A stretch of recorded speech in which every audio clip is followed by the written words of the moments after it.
प्यारे शिव भक्तों, क्या आपने कभी अपने मन में यह सवाल उठाया कि कोई इंसान गरीबी के जंजाल में क्यों फंस जाता है?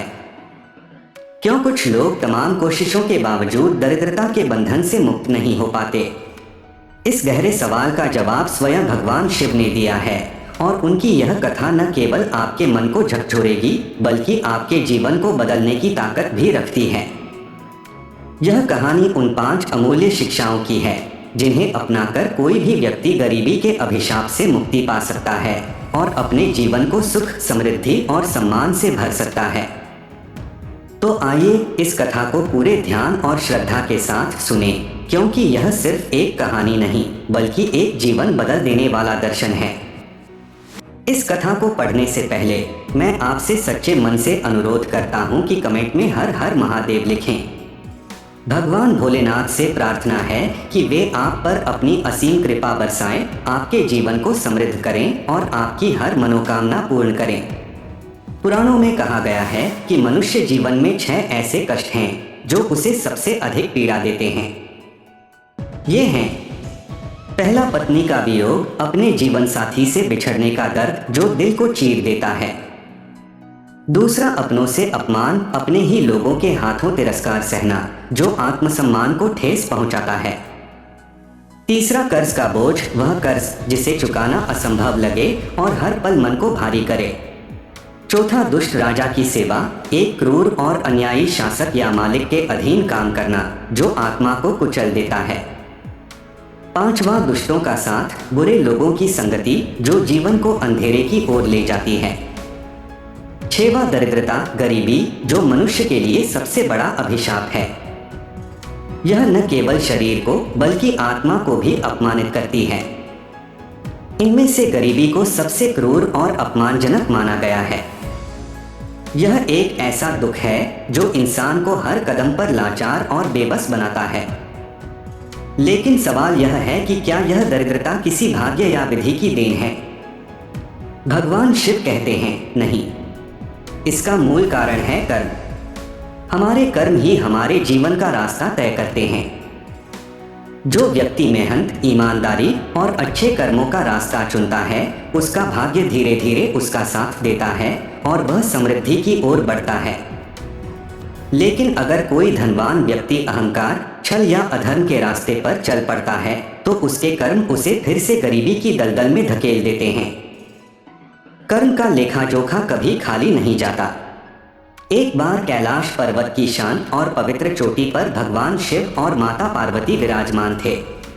चारों ओर बर्फ की चादर बिछी थी और हवा में शिव की भक्ति की महक बसी थी। माता पार्वती ने गहरी उत्सुकता के साथ भगवान शिव से पूछा, हे प्रभु, ऐसा क्या कारण है कि कुछ लोग जीवन भर गरीबी के बंधन में जकड़े रहते हैं? कौन से कुकर्म उन्हें इस अभिशाप में धकेलते हैं? और क्या कोई ऐसा उपाय है जिससे मनुष्य इस दरिद्रता से मुक्त हो सके? भगवान शिव ने अपनी गहरी और शांत आंखों से माता पार्वती की ओर देखा और मुस्कुराते हुए बोले, हे देवी, तुमने संसार के कल्याण के लिए एक गहरा और महत्वपूर्ण प्रश्न पूछा है। मैं तुम्हें एक कथा सुनाता हूँ जो न केवल इस सवाल का जवाब देगी बल्कि संसार के हर उस व्यक्ति को रास्ता दिखाएगी जो गरीबी से मुक्ति चाहता है। इस कथा को ध्यान से सुनो, क्योंकि इसमें जीवन की गहरी शिक्षाएं छिपी हैं। प्राचीन काल में एक नगर में एक गरीब व्यक्ति रहता था। उसके 7 बेटे थे, लेकिन उसकी जिंदगी इतनी तन्हाई में बीत रही थी कि 2 वक्त की रोटी भी मुश्किल से जुट पाती थी। न तो उसके पास ढंग के कपड़े थे, न ही कभी उसने स्वादिष्ट भोजन का स्वाद चखा था। उसका घर टूटा फूटा था, छत से पानी टपकता था और चारपाइयाँ टूटी हुई थीं। वह और उसके बेटे एक धनी सेठ के यहाँ मजदूरी करते थे। सेठ बड़ा चालाक और कंजूस था। वह दिन भर की मेहनत के बदले उन्हें सिर्फ 3 शेर जौ देता था। उस जौ से जो भोजन बनता वह इतने बड़े परिवार के लिए कभी पर्याप्त नहीं होता था। घर में 8 लोग थे और भोजन इतना कम कि अधिकतर लोग भूखे ही सो जाते।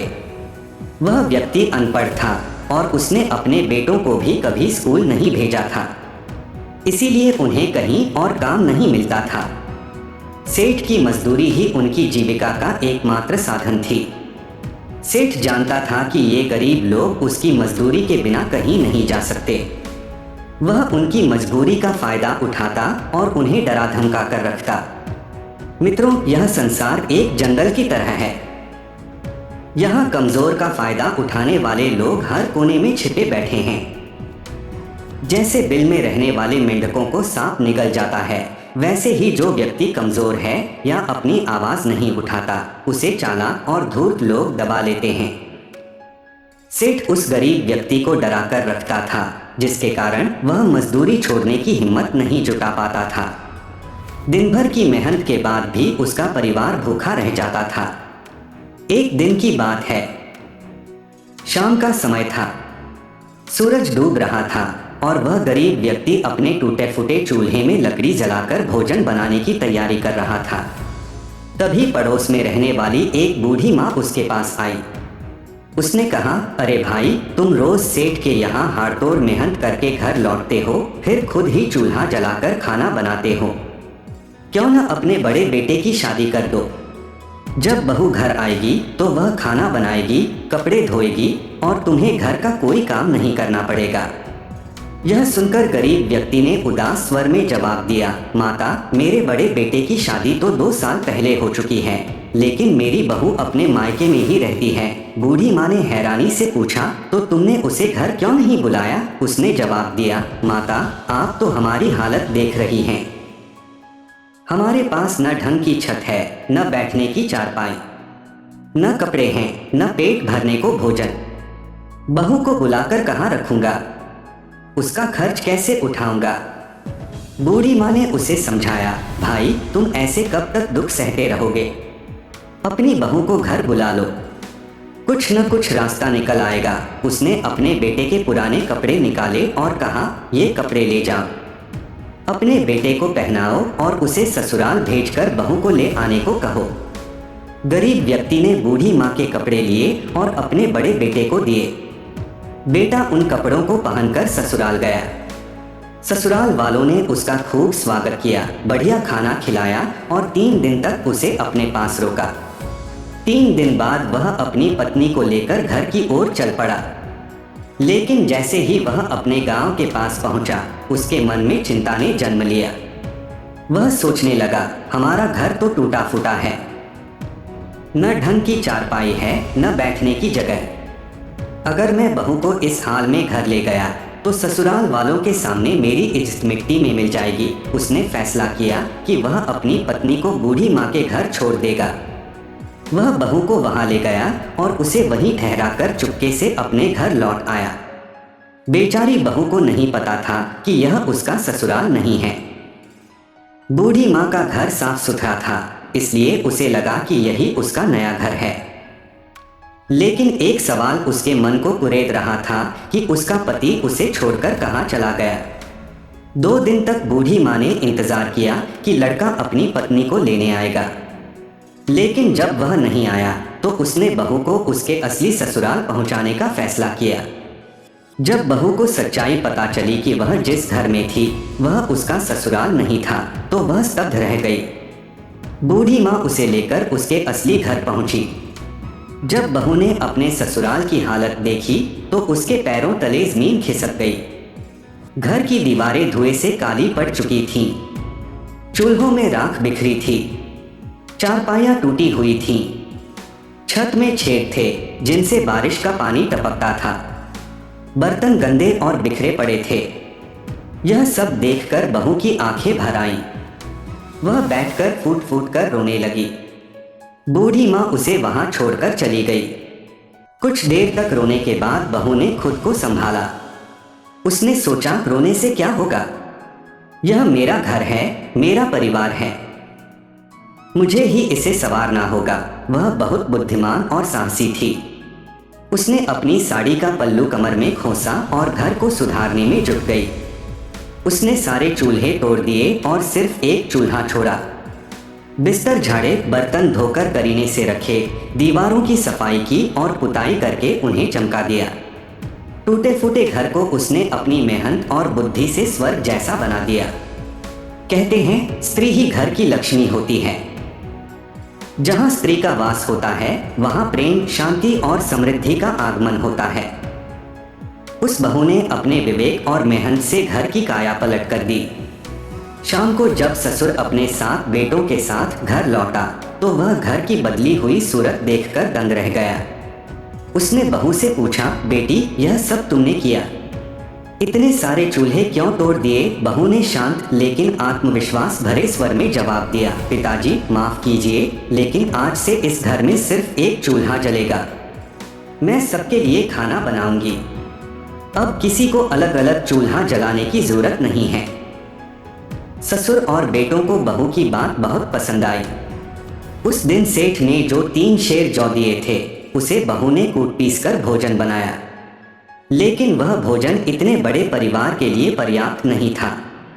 3 दिन तक ऐसा ही चला। चौथे दिन बहू ने ससुर से कहा, पिताजी आप रोज सेठ के यहाँ काम करते हैं और वह सिर्फ 3 शेर जौ देता है। इससे हमारा गुजारा नहीं हो पा रहा।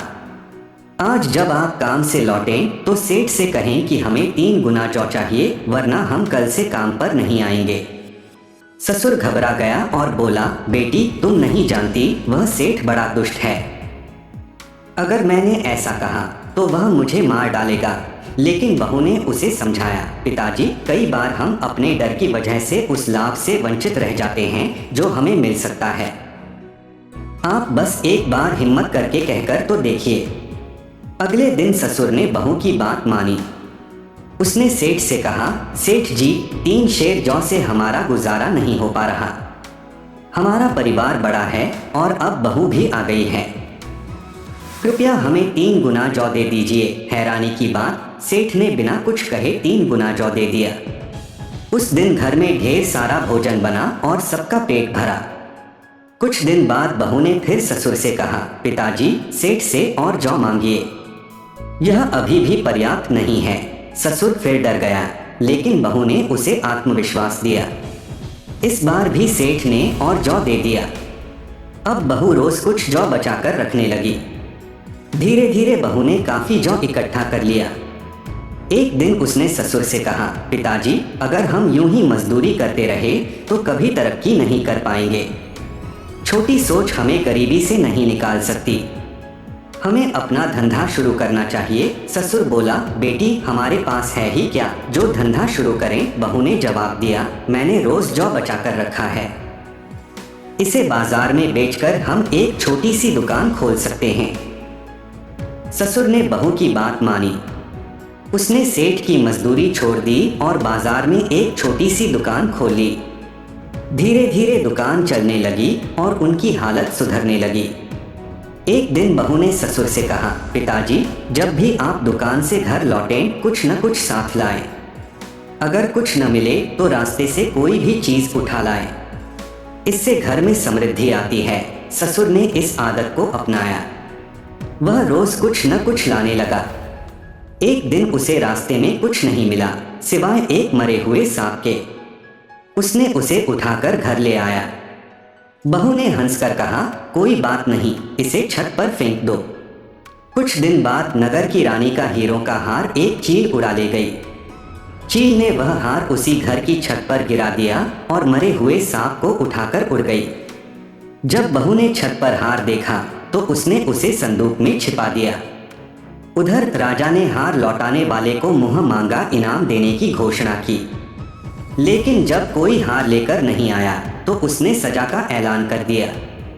यह सुनकर बहू ने ससुर से कहा, पिताजी आप ज्योतिषी बनकर राजा के पास जाइए और कहिए कि हार महल के पीछे कूड़े में पड़ा है। ससुर डर गया, लेकिन बहू ने उसे भरोसा दिलाया। ससुर ने वैसा ही किया। उसने राजा से कहा कि हार कूड़े में है। बहू ने चुपके से हार को कूड़े में डाल दिया था। सिपाहियों को हार मिल गया और राजा ने ससुर को मुंह मांगा वरदान देने का वादा किया।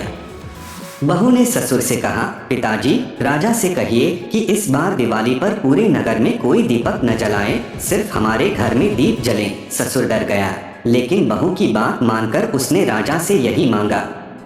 राजा ने वचन निभाया और पूरे नगर में अंधेरा रहा सिवाय उस गरीब के घर के। धनतेरस की रात माता लक्ष्मी रिद्धि सिद्धि के साथ नगर में आई।